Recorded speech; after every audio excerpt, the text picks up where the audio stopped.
Morning everyone. আমি এতিয়া ৰাতিপুৱাই মা ঘৰলৈ গৈ আছোঁ। 8 বাজিছেহে এতিয়া। হেৰি মানুহজন ডিউটিলৈ যাব যে, আমাক মা ঘৰত থৈ পিনি মানে তেওঁ বাহিৰে ডিউটিলৈ যাবগৈ। সেইটো কাৰণে ৰাতিপুৱাই বুলি ওলালোঁ আমি মা ঘৰলৈ।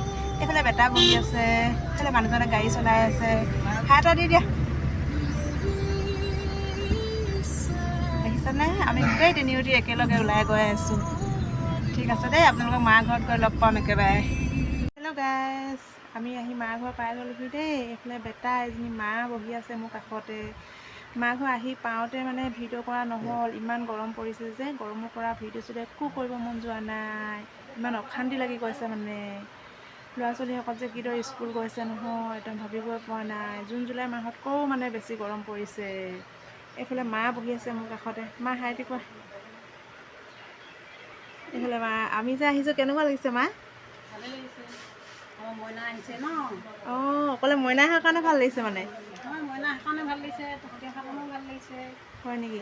আজি মানে আমি অহা এটি বিশেষ কাৰণ আছে। আজি মোৰ মৰমৰ ভাইটিটোৰ জন্মদিনৰ কাৰণেও আমি আহিছোঁ। জন্মদিনৰ আয়োজন কৰিবলৈ। জন্মদিনৰ আয়োজন মানে কিন্তু এনেই সৰু সুৰাকৈ এটি খানা খোৱা হ'ব আৰু ঘৰৰ সকলোৰে লগত মিলি জুলি এসাঁজ খাম জন্মদিন বুলি। বছৰটোলৈ ৰৈ থাকোঁ জন্মদিনটো আহিব বুলি দেই। পাছত আপোনালোকক লগ পাম, কিদৰেনো আমি মিলি জুলি খানাটো খাওঁ একেলগে, ভাত সাজ দেই। ঠিক আছে। ভাইটি চাব যাব ওলাইছে। সোনকালে আহিবি দেই অলপ আজি, সোনকালে আহিবি আজি। এইফালে দেউতা ইফালৰ পৰা সিফালে যে, দেউতা কি যে ঘূৰি ফুৰে ইমান গৰমখনত। গৰমো নালাগে নে গাত? বেটা মামা কৈ দিয়া সোনকালে আহিবলৈ আজি। মই ঘৰৰ পৰা আহোঁতে যে আপোনালোকক কৈছিলোঁ যে আজি ঘৰত ভাইটিৰ জন্মদিন বুলি। তাৰে চাবচোন দেই আপোনালোকে, আমি সকলোৱে আমাৰ ঘৰত মিলি জুলি একেলগে এসাঁজ খাম বুলি আজি আয়োজন কৰা হৈছে সৰু সুৰাকৈ। কোনে কোনেনো কি কৰি আছে ব'লকচোন চাওঁ এপাক। আমাৰ সৰু মামীয়ে কি বনাইছে? মামী মাছ বনাইছোঁ, ভাইটি বাৰ্থডে। ভাইটি বাৰ্থডে বুলি মামীয়ে মাছ বনোৱাত লাগিছে। এইফালে মাছ ফ্ৰাই কৰি আছে। মাছ ফ্ৰাই কৰিছোঁ। এইজনী মামী একদম গৰমত ঘামৰ জোল ওলাই গৈছে। ভালে লাগিছে। ভাগিনীয়েকৰ বাৰ্থডে যে, তথাপিতো উপায় নাই আৰু বনাবলগীয়া হৈছে আৰু। এইজনী আমাৰ ভণ্টি চুমি আহি গ'ল। বিলাহী কাটিছে মাছৰ লগত বনাবলৈ। আহিবা দেই আপোনালোকে খাবলৈ। এইফালে বেটাইনো কি কৰিছে অকলে? এইফালে এজনী আপা, সেইটো বাৰ্থডে বয় আহিছেহে এতিয়া।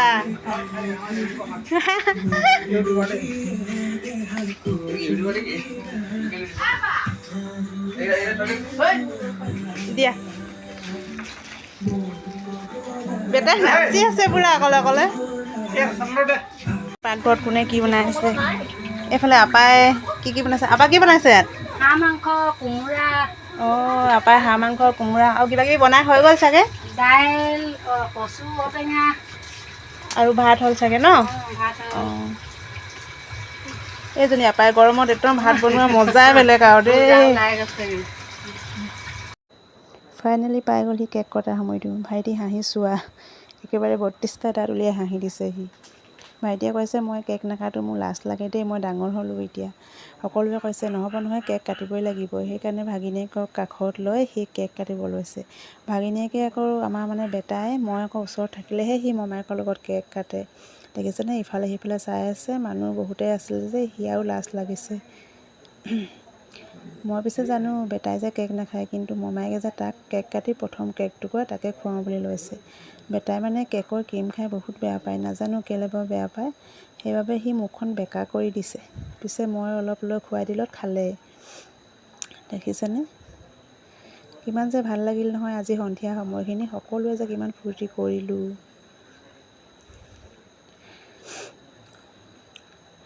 দাইহঁতৰ ভণ্টি, নিচাহঁতৰ ভণ্টি, মামাহঁতৰ ভণ্টি আৰু ভাইটিৰ লগৰবিলাক সকলোৱে যে মিলি কিমান যে ফূৰ্তি কৰিলে নহয়। এইফালে আকৌ লাগি গ'ল পূৰা ক্ৰীম লগত। দেখিছেনে ভাইটি মুখখন অৱস্থা চাওক, ক্ৰীম লগাই অৱস্থা বেয়া কৰি দিলে একেবাৰে।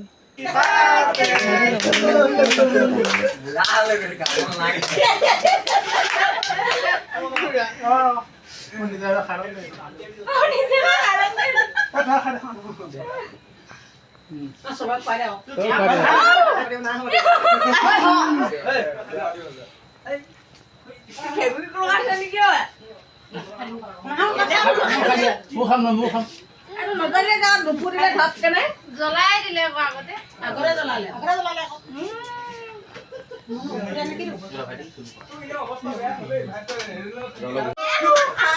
ভাল লাগিলে এইবাৰ দে মোক কথা শুনিলে নাই